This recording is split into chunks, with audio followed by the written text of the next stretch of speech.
मैं आपको बताना चाहता हूँ कि मेरी फैमिली बहुत ज़्यादा रिलीजियस है और बहुत प्रैक्टिसिंग मुस्लिम फैमिली है मेरी। और मेरे घर में सभी लोग आज भी 5 वक़्त की नमाज़ पढ़ते हैं और मतलब बहुत ज़्यादा रिलीजियस हैं, लेकिन कट्टरता तो इतनी नहीं है, लेकिन रिलीजियस काफ़ी है। तो जैसे बचपन में जो भी छोटे बच्चे होते हैं, उनको कुरान की तालीम दी जाती है। तो मैं भी मदरसे में जो कुरान शरीफ पढ़ने गया था, जब मैं बहुत छोटा था 4-5 साल का, मैं तभी पढ़ने गया था। और मदरसे में मेरी बस इतनी तालीम है कि मैंने वहाँ पर अरबी पढ़ना सीखा है। जी। और मैं जब तक मतलब एक मुस्लिम नहीं हुआ था, तब तक मैं हमेशा 5 वक़्त की नमाज़ ही पढ़ता था और कुरान को भी पढ़ता था। और मदरसे में मैंने उर्दू पढ़ना सीखा, थोड़ी बहुत फ़ारसी भी सीखा, लेकिन मैं ज़्यादा मदरसे में पढ़ा नहीं। और फिर मैं अपनी जो स्टडी है उसमें लग गया, बस यही था मेरा। और अच्छा। धीरे-धीरे मैं मुख्तलिफ़ किताबें पढ़ता रहा। और हुँ। फिर जब मैं थोड़ा बड़ा हो गया, मैं मतलब इतना रिलीजियस नहीं था, नमाज़ पढ़ता था, नॉर्मल इंसान होता है कि नमाज़ पढ़ना और कुरान शरीफ पढ़ना, जैसे हम जुमे को पढ़ लेते हैं, फिर रमज़ान के रोज़ों में एक बार पूरा पढ़ लेते हैं। लेकिन मैंने कभी भी तर्जुमे से नहीं पढ़ा था। हुँ। फिर मैं स्टडी के बाद अपना कुछ काम करने लगा, तो वहाँ पे मेरा सबसे पहली बार एक बंदे से तारुफ़ हुआ, जो कि देवबंदी फ़िरके से थे। हुँ। उन्होंने मुझे देवबंद फ़िरके के बारे में बताया, और जैसे कि मेरा फैमिली बैकग्राउंड है, जो वो बरेलवी मसलक से ताल्लुक़ रखते हैं। तभी उस ओके। बंदे ने मुझे देवबंदियत के बारे में बताया कि क्या होती है, और हुँ। बरेलवियत के जो गलत अक़ायदे हैं, उसके बारे में बताया। हुँ। फिर मैंने देवबंदियों की किताबें पढ़ना स्टार्ट की, तो फिर मुझे ऐसे लगा कि बरेलवियों से कुछ हद तक बेहतर देवबंदी हैं। हुँ। फिर मेरा झुकाव जो है वो देवबंदियत की तरफ हो गया, तबलीगी जमात की तरफ, और हुँ। उनके जो भी उलमा गुज़रे, मैंने उनकी किताबें पढ़ना स्टार्ट की। दीन के बारे में मैंने समझा, वरना मुझे उससे पहले तक कुछ नहीं पता था। बहिश्ती ज़ेवर हुँ। हो गई, आपकी फ़ज़ाइल अमाल, जो ज़िक्रिया खान देलवी की फ़ज़ाइल हुँ। अमाल है, और हुँ। फ़ज़ाइल अमाल में भी बहुत सारी हैं, फ़ज़ाइल हज, फ़ज़ाइल, मतलब बहुत सारी उसमें बुक्स हैं, वो मैंने सब एक-एक करके अलग-अलग पढ़ना स्टार्ट सेक्शंस है, फ़ज़ाइल की। जी, दरूद, जी, फ़ज़ाइल हज, फ़ज़ाइल हाँ। दुरूद, फ़ज़ाइल सारी हैं, तो मैंने ये सब पढ़ने स्टार्ट की। लेकिन फिर मुझे समझ में आया कि जो बरेलवियत में है, वही इसमें भी है, जैसे कि उसमें अपने उलमाओं को, बुज़ुर्गों को ये लोग बहुत ऊपर रखते हैं, वैसा ही कुछ देवबंदियत में भी है। हुँ। ये मेरे बहुत जल्दी समझ में आ गया कि ये दोनों सेम ही हैं।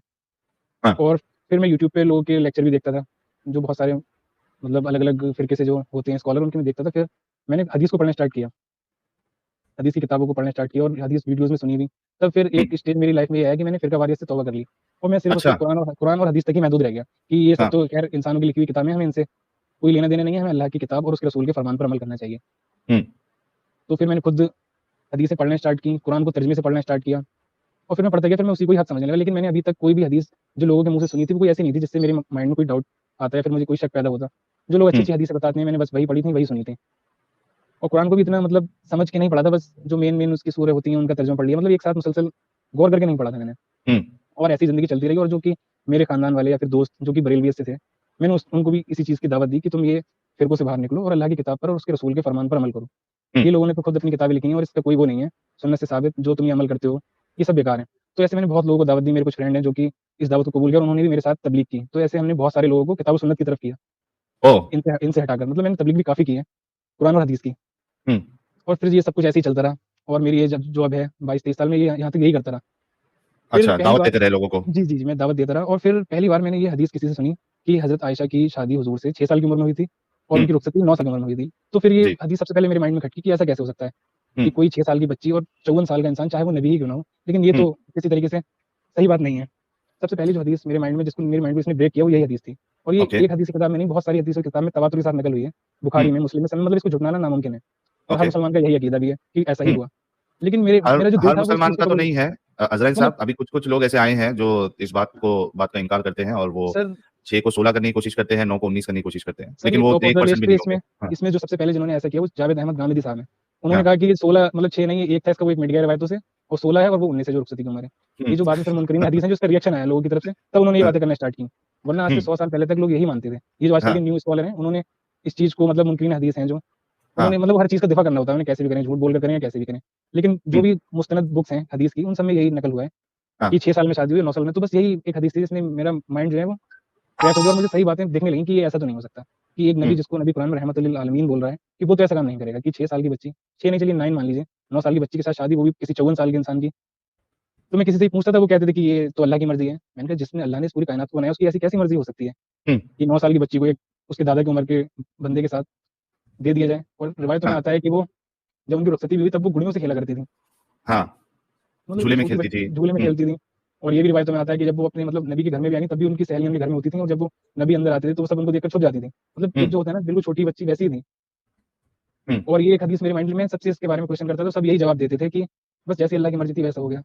सब एतराज़ देखिए आप कॉमन होते हैं, जैसे हज़रत आइशा की शादी है, ये लोगों के लिए ये बहुत एम्बैरेसिंग हो जाता है कि यार हमारे रसूलुल्लाह ने ऐसा क्यों किया? या एक रोल मॉडल ऐसा कैसे कर सकता है? और फिर एक चीज़ जब गलत लगती है वो फिर उसपे गौर-व-फ़िक्र करता है तो फिर बाकी चीज़ें भी गलत लगने लगती है, फिर फाइनली वो बाहर आ जाता है। तो यहाँ तक की बात से अज़राइल साहब की यही समझ में आया है कि पहले वो बरेलवी थे, देवबंदी हुए, फिर कुरान और सुन्नत की तरफ आए और फाइनली फिर ये एक डाउट उनको आया। आगे का हम सुनेंगे। श्रीनिवास स्वामी जी ने 100 रुपीज का कंट्रीब्यूशन किया, बहुत बहुत शुक्रिया। कह रहे लोगों ने कैसे मान लिया मोहम्मद ने चांद के 2 टुकड़े किए। इसी को ईमान कहते हैं भाई, इसी को ईमान कहते हैं, इसी को अंधविश्वास कहते हैं, जो मानना है। इसके लिए सचवाला जी हमारे क्या कहते हैं, मानो नहीं जानो, मैं जानना चाहता हूँ।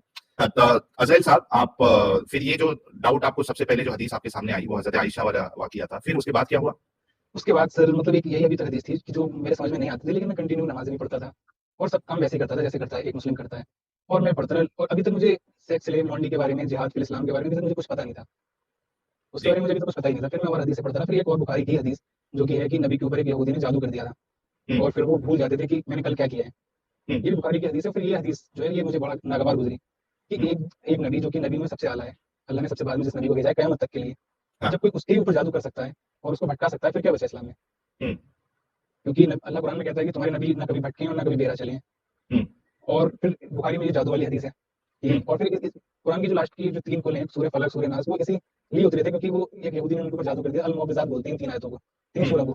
तो कुरान की किसी भी तफसीर में आपको इसमें ये पूरा वाक्य मिल जाएगा और बुखारी में भी है।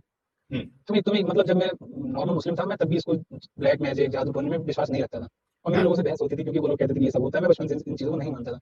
लेकिन फिर एक बंदे ने मुझे बुखारी की हदीस दिखाई कि नबी पे जादू हुआ है, तुम कैसे नहीं मानते हो? मैंने कहा नबी पे जादू हुआ है तो फिर ये कैसे नबी है? नबी जादू से नहीं बच सकते, वो हमें क़यामत तक के लिए क्या तालीम दे सकते हैं? लेकिन भाई जादू जैसी चीज कोई होती नहीं है, ये बहुत बड़ा अंधविश्वास है। ये मैं आपको बता रहा हूँ ना, मैं बचपन से इस चीज़ को नहीं मानता। मैं प्योर मोमिन था, मैं तब भी इस चीज़ को नहीं मानता था कि किसी पे भी जादू होता है। लेकिन फिर मुझे बुखारी में रिवायत मिलती है कि नबी के ऊपर जादू हो गया। आपको पता है अज़हल साहब, ये एक ऐसी चीज है, जादू टोना और ये जिन शैतान, इसके वजह से इतने सारे लोगों को लूटा जाता है, ठगा जाता है, जिसकी कोई हद नहीं है। इतना लूटा जाता है, पूरा बिजनेस है ये इतना बड़ा बिजनेस है कि लोगों को बताया जाता है किधर लेके चले जाओ, वो सामने वाला बोलेगा हाँ आपके अंदर कुछ है, मुझे नजर आ रहा है आपके अंदर कुछ है। इतना बेवकूफ बनाते हैं सारे लोगों को। और उसके बाद अच्छा इसमें भी उनके लूटने का स्टाइल देखिए आप। मतलब अभी उसको अगर ऐसा बताना है लोगों को कि ये बाबा जो है ये ऐसा लूटने वाले बाबा नहीं, क्योंकि लोगों को पता चल गया है कि बहुत से लोग लूटते हैं। तो बाबा का कैसा रहता है कि वो सामने वाले के पास पब्लिसिटी वो ये करेगा कि भाई मतलब ऐसा पैसा मेरा कोई फिक्स नहीं है, आपको जो अपनी जान से देना है हाँ वो दे दो, ऐसा करके फिक्स रहेगा। वही बाबा को कोई जाके सिर्फ 10 रुपया दे दे वो ऊपर से लेके नीचे तक वो पिलक जाएगा वो बाबा, ऐसी उसको जलन होगी जी। तो ये चीज जो है ये लोगों को बर्बाद कर रही है, ये जादू टोना नाम से जितना चल रहा है। गाइस जितने लोग आप लोग भी सुन रहे हो, इस चीज में आप लोग प्लीज कभी पैसे अपने मत फंसाना। ये सब लूटमार का धंधा है, ये सब फेक है, इसमें आप अपने पैसे बिल्कुल बर्बाद ना करें। जी आप आगे कंटिन्यू करिए। जी मैं यही बताना चाहता हूँ, जो भी लोगों के पास जाता है वो लोगों के फेस देख के समझ जाते हैं कि वो 2-3 तुक्के मारते हैं, उसमें से कोई एक फिट बैठ जाता है।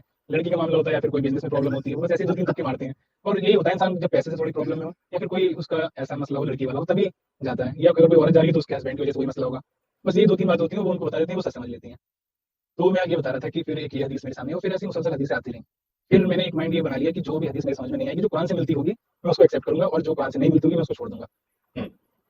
फिर मेरा बहुत टाइम तक ऐसे ही चलता रहा। फिर एक बार एक एक्स मुस्लिम है जो कि ऑस्ट्रेलिया में होते हैं, मैंने सबसे पहली बार उनकी कोई क्लिप वगैरह सुनी, फिर मैं उनको मुसलसल सुनता रहा।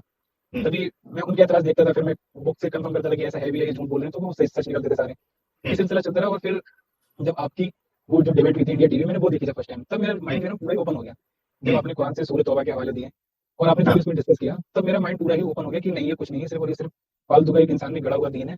ना ही कोई भाई आती थी, जैसा उसको ठीक लगता था वो वैसे ही लोगों को बताकर कि ये कुरान है और बेवकूफ बनाता था, और लोग आज तक बेवकूफ बनते चले आए हैं। जो आप आज तक बनते चले आ रहे हैं। जी जी, और बनते रहेंगे। अच्छा तो हम किस लिए फिर, अगर हम इसीलिए तो ठीक है लोग ना बने, जैसे हम बनते रहेंगे तो हम किस लिए, हमें उनको बचाना है वो बेवकूफी से। भाई हम इसीलिए तो खड़े हुए कि जैसा हम बने अपनी आधी लाइफ तो बन चुके हैं, अब हम लोगों को और बर्बाद ना होने दें। ना होने दे। तो गाइस ये हमारे अज़हल साहब, एक्स मुस्लिम अज़हल साहब, इनकी भी चाहिए है कि ये लोगों को इस बेवकूफी से निकाले। और वाकई में मतलब दिली फिक्र है हम सबकी कि लोगों की जिंदगी इसमें वेस्ट ना हो, बर्बाद ना हो। तो इनका चैनल मैंने कमेंट में पिन किया है, जो नए लोग देख रहे हैं आपसे रिक्वेस्ट है इनके चैनल को आप लोग सब्सक्राइब कर ले।